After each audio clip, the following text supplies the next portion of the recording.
This is Casey, and I got a question on how to keep your feet parallel in dropbacks, which is super hard.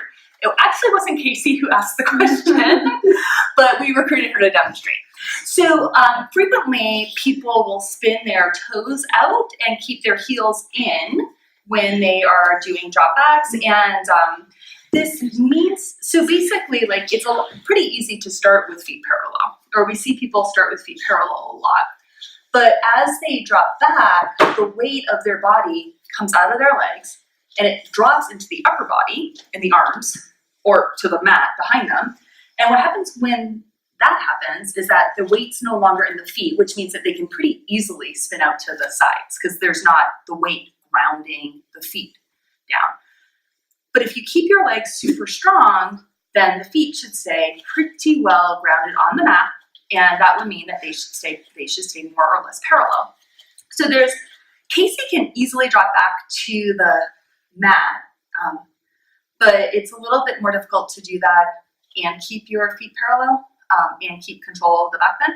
So we're going to use a pad because that way she's working her point of control pretty well, and we're going to use a block in between her legs. So the block in between the legs gives you immediate feedback that you are using your legs, because if you stop using your legs, then the block falls to the floor. So what I'm going to have her do before she goes anywhere else is really kind of lift up out of her foundation. So the foundation in this case is the legs, and it's a slight internal spiral, so the block is kind of moving toward the wall behind her. And then she's going to keep lifting up. And look at her as she reaches back, the chest is lifting. She can start to kind of reach down, look for the pad, but look how slow she's going. And that indicates that she is in control of the drop back. And she can basically just place her hands down, but look how her feet are still completely parallel. They did not budge. And then slowly all the way back up.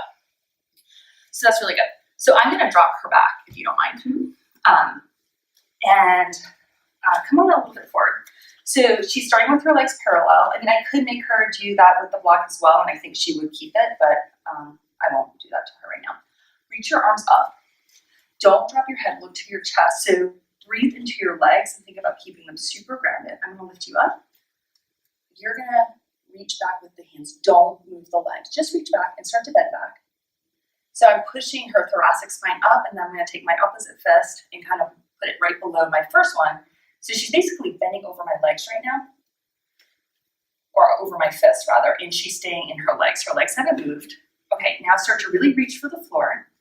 And all you're going to do on the floor is put your pinky or your fingertips down and crawl your fingertips in. But I'm not letting her drop the weight into her hands. I mean, she's not in her hands. She's completely in her legs.